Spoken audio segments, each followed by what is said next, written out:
ओम नमः शिवाय। 16 सोमवार व्रत कथा। कथा को सुनने से पहले इस वीडियो को ज़्यादा से ज़्यादा शेयर करें ताकि और लोग भी इस कथा का लाभ उठा सकें। 16 सोमवार का व्रत दाम्पत्य जीवन की खुशहाली के लिए और मनपसंद जीवन साथी पाने के लिए किया जाता है। ऐसी मान्यता है कि 16 सोमवार के व्रत का आरंभ सावन मास से करें तो यह और भी फलदायी होता है। पौराणिक मान्यताओं में बताया गया है कि 16 सोमवार का व्रत रखने का आरंभ सबसे पहले माँ पार्वती ने स्वयं किया था और उनकी कड़ी तपस्या व्रत के शुभ प्रभाव की वजह से उन्हें भगवान शिव पति के रूप में प्राप्त हुए थे। आज हम आपको बताने जा रहे हैं इस व्रत को करने के फायदे और व्रत विधि और व्रत कथा के बारे में। 16 सोमवार के व्रत की पूजा सामग्री: शिव जी की मूर्ति, भांग, बेलपत्र, जल, धूप, दीप, गंगाजल, धतूरा, इत्र, सफेद चंदन, रोली, अष्टगंध, सफेद वस्त्र, नवेद जिसे आधा सेर गेहूं के आटे को घी में भूनकर गुड़ मिलाकर बना ले। 16 सोमवार व्रत करने का संकल्प इस प्रकार ले। किसी भी पूजा या व्रत को आरंभ करने के लिए सर्वप्रथम संकल्प करना चाहिए। व्रत के पहले दिन संकल्प किया जाता है, उसके बाद आप नियमित पूजा और व्रत करें। सबसे पहले हाथ में जल, अक्षत, पान का पत्ता, सुपारी और कुछ सिक्के लेकर संकल्प करें। सभी वस्तुएं भगवान शिव की मूर्ति के आगे समर्पित कर दें। 16 सोमवार व्रत की पूजा विधि: हाथ में अक्षत तथा फूल लेकर दोनों हाथ जोड़ लें और भगवान शिव का आह्वान करें। हाथ में लिए हुए फूल और अक्षत शिव भगवान को समर्पित करें। सबसे पहले भगवान शिव पर जल चढ़ाएं। जल के बाद सफ़ेद वस्त्र अर्पित करें। सफ़ेद चंदन से भगवान को तिलक लगाएं एवं तिलक पर अक्षत लगाएं।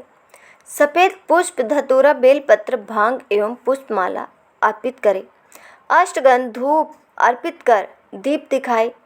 भगवान को भोग के रूप में ऋतुफल या बेल और नैवेद्य अर्पित करें। 16 सोमवार व्रत की कथा प्रारंभ करते हैं। एक बार शिवजी और माता पार्वती मृत्युलोक पर घूम रहे थे। घूमते घूमते वो विदर्भ देश के अमरावती नामक नगर में आए। उस नगर में एक सुंदर शिव मंदिर था, इसलिए महादेव जी पार्वती जी के साथ वहाँ रहने लग गए। एक दिन बातों बातों में पार्वती जी ने शिव जी को चौसर खेलने को कहा। शिव जी राजी हो गए और चौरस खेलने लग गए। उसी समय मंदिर का पुजारी दैनिक आरती के लिए आया। पार्वती ने पुजारी से पूछा, बताओ हम दोनों में चौरस में कौन जीतेगा। वो पुजारी भगवान शिव का भक्त था और उसके मुंह से तुरंत निकल पड़ा, महादेव जी ही जीतेंगे।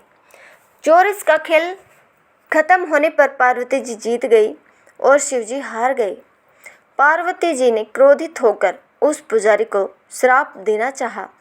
तभी शिवजी ने उन्हें रोक दिया और कहा कि ये तो भाग्य का खेल है, उसकी कोई गलती नहीं है। फिर भी माता पार्वती ने उसे कोढ़ी होने का श्राप दे दिया और उसे कोढ़ हो गया। काफ़ी समय तक वो कोढ़ से पीड़ित रहा। एक दिन एक अप्सरा उस मंदिर में शिवजी की आराधना के लिए आई और उसने उस पुजारी की कोढ़ को देखा। अप्सरा ने उस पुजारी को कोढ़ का कारण पूछा तो उसने सारी घटना उसे सुना दी।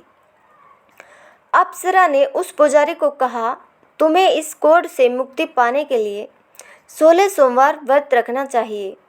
उस पुजारी ने व्रत करने की विधि पूछी। अप्सरा ने बताया, सोमवार के दिन नहा धोकर साफ कपड़े पहन लेना और आधा किलो आटे से पंजीरी बना देना। उस पंजीरी के 3 भाग करना। प्रदोष काल में भगवान शिव की आराधना करना। इस पंजीरी के 1/3 हिस्से को आरती में आने वाले लोगों को प्रसाद के रूप में देना। इस तरह 16 सोमवार तक यही विधि अपनाना।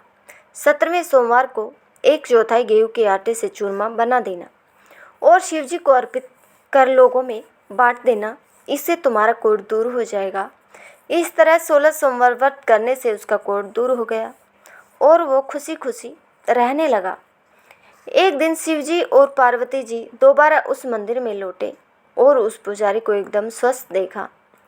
पार्वती जी ने उस पुजारी से लाभ होने का राज पूछा। उस पुजारी ने कहा उसने 16 सोमवार व्रत किए जिससे उसका कोढ़ दूर हो गया। पार्वती जी इस व्रत के बारे में सुनकर बहुत प्रसन्न हुई। उन्होंने भी ये व्रत किया और इससे उनका पुत्र वापस घर लौट आया और आज्ञाकारी बन गया। कार्तिकेय ने अपनी माता से उनके मानसिक परिवर्तन का कारण पूछा जिससे वो वापस घर लौट आई। पार्वती ने उन्हें इन सब के पीछे 16 सोमवार व्रत के बारे में बताया। कार्तिकेय यह सुनकर बहुत खुश हुए।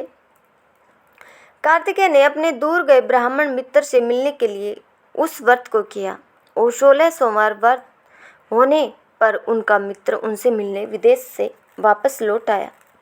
उनके मित्र ने इस राज का कारण पूछा तो कार्तिकेय ने 16 सोमवार व्रत की महिमा बताई।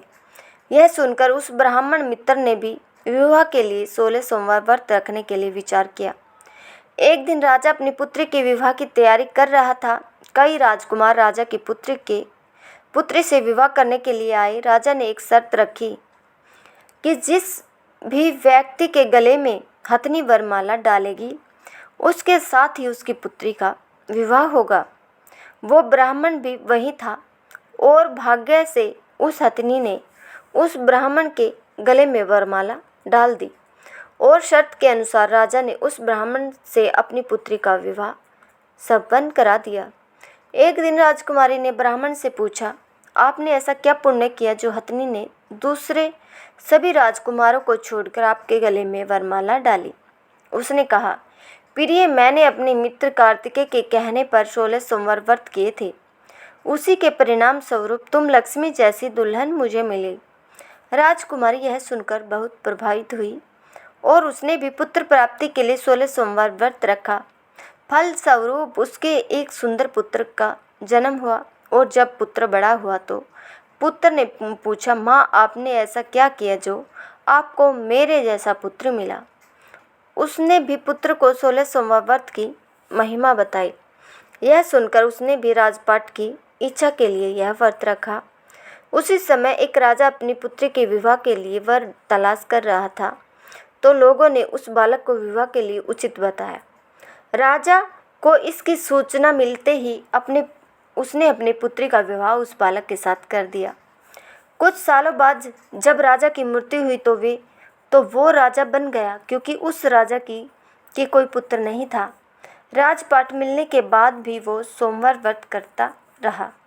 एक दिन 17वें सोमवार व्रत पर उसकी पत्नी को भी पूजा के लिए शिव मंदिर आने को कहा, लेकिन उसने खुद आने के बजाय दासी को भेज दिया। ब्राह्मण पुत्र के पूजा खत्म होने के बाद आकाशवाणी हुई, तुम अपनी पत्नी को अपने महल से दूर रखो वरना तुम्हारा विनाश हो जाएगा। ब्राह्मण पुत्र ये सुनकर बहुत आश्चर्यचकित हुआ। महल वापस लौटने पर उसने अपने दरबारियों को भी ये बात बताई तो दरबारियों ने कहा कि जिसकी वजह से ही उसे राजपाट मिला है वो उसी को महल से बाहर निकालेगा। लेकिन उस ब्राह्मण पुत्र ने उसे महल से बाहर निकाल दिया। वो राजकुमारी भूखी प्यासी एक अनजान नगर में आई। वहाँ पर एक बूढ़ी औरत धागा बेचने बाजार जा रही थी। जैसे ही उसने राजकुमारी को देखा तो उसने उसकी मदद करते हुए उसके साथ व्यापार में मदद करने को कहा। राजकुमारी ने भी एक टोकरी अपने सर पर रख ली। कुछ दूरी पर चलने के बाद एक तूफान आया और वो टोकरी उड़कर चली गई। अब वो बुढ़िया औरत रोने लग गई और उसने राजकुमारी को मनहूस बनाते हुए चले जाने को कहा। उसके बाद वो एक तेली के घर पहुंची। उसके पास पहुंचते ही सारे तेल के घड़े फूट गए और तेल बहने लग गया। उस तेली ने भी उसे मनहूस मानकर उसको वहाँ से भगा दिया। उसके बाद वो एक सुंदर तालाब के पास पहुंची और जैसे ही पानी पीने लगी उसमें कीड़े पड़ गए और सारा पानी धुंधला हो गया।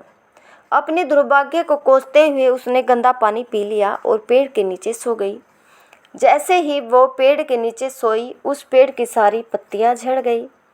अब वो जिस पेड़ के पास जाती उसकी पत्तियां गिर जाती। ऐसा देखकर वहाँ के लोग मंदिर के पुजारी के पास गए।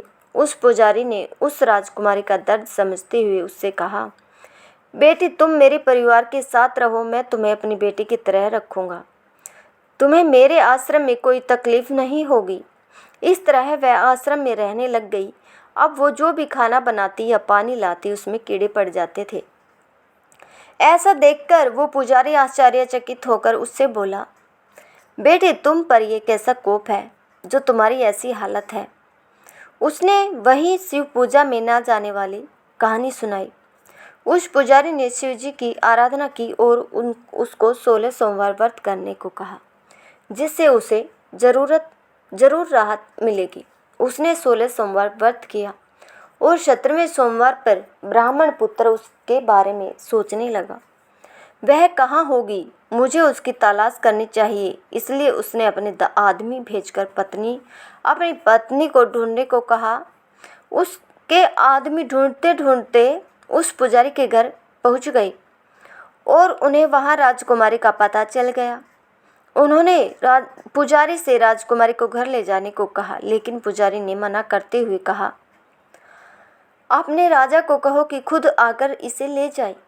राजा खुद वहां पर आया और राजकुमारी को वापस अपने महल ले आया। इस तरह जो भी यह 16 सोमवार व्रत करता है, उसकी सभी मनोकामनाएं अवश्य पूर्ण होती है।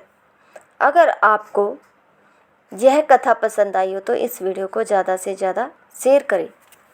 कथा सुनने के लिए आप लोगों का बहुत बहुत धन्यवाद।